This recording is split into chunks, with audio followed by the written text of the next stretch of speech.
was opening up to my intuitive gifts, or opening up to my clairvoyance, or opening up to the ability to tune in and have, I think, empathy that Bob Donnell and I spoke about it, a deep connection with people to where I could see and feel what their needs were, or what their gifts and talents are.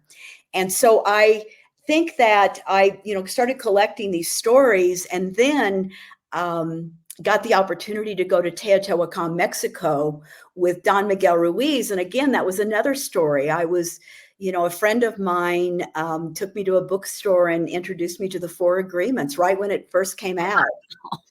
And when he handed it to me and put it in my hand, I felt a charge go up my arm. And I said, you know what? I said, I'm going to study with this author. And he said, Marsh, there's the likelihood of you studying with Don Miguel Ruiz. He's like, Oprah just named it the book that changed her life. I don't even know if he said, the likelihood. I said, I'm telling you that I'm going to study with Don Miguel Ruiz. I'm telling you that this is going to happen. I can see it. So a few days later, a week later, I'm sitting, and you know how they have like Whole Life Times, or one of those magazines that has all kinds of ads in it.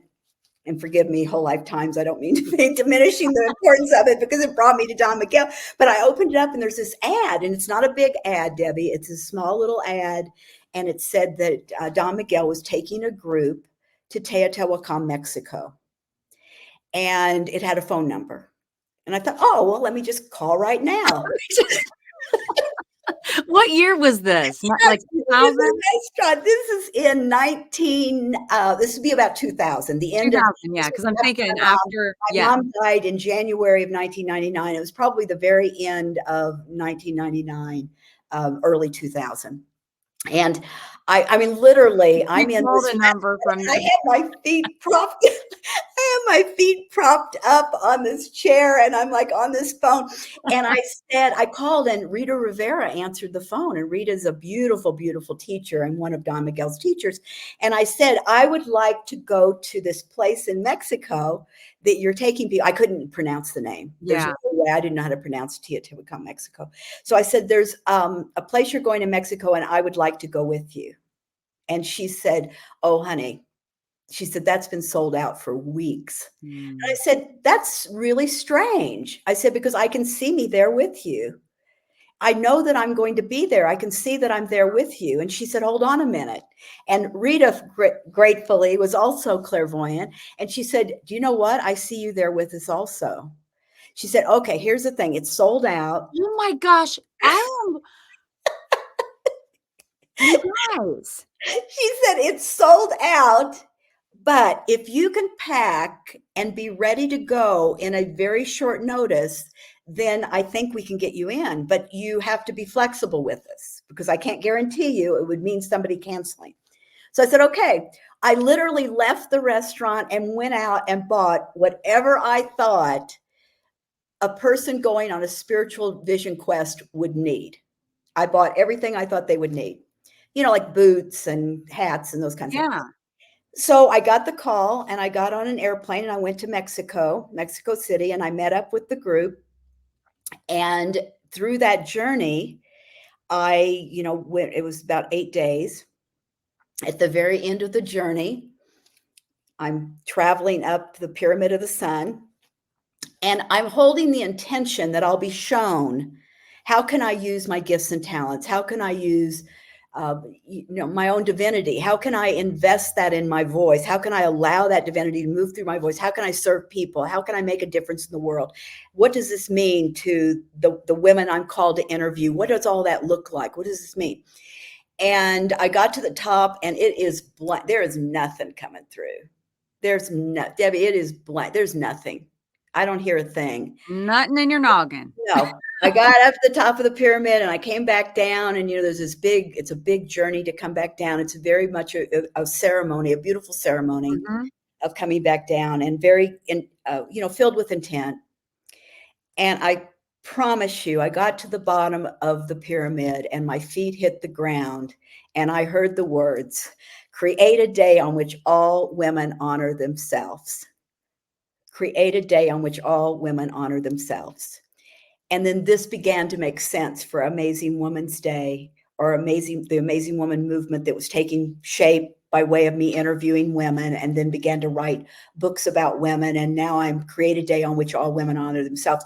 Now that definition of creating a day on which all women honor themselves has changed a myriad of times. What that meant, I took it literally, create a physical day. So for 10 years, I did Amazing Woman's Day events all over the United States, Wow. into Canada, into Jamaica. But create a day on which all women honor themselves. And I said to Spirit, I said, how in the world would I ever create a day on which all women honor themselves? And Spirit said, you've been prepared your entire life Oh my gosh. to exactly this. Wow. You guys, I'm like, I wish I could get through the screen to you and just So, give but you the my biggest message is that I'm not the only one that has been prepared her whole life to contribute, to make a difference. There's nothing special like that. Yeah, that was dynamic, that was meaningful, that was significant. It definitely opened my heart and my eyes, and it definitely moved me in the direction of doing the good work that was, moved through me and out into the world. But I'm not the only one that's gifted in this way.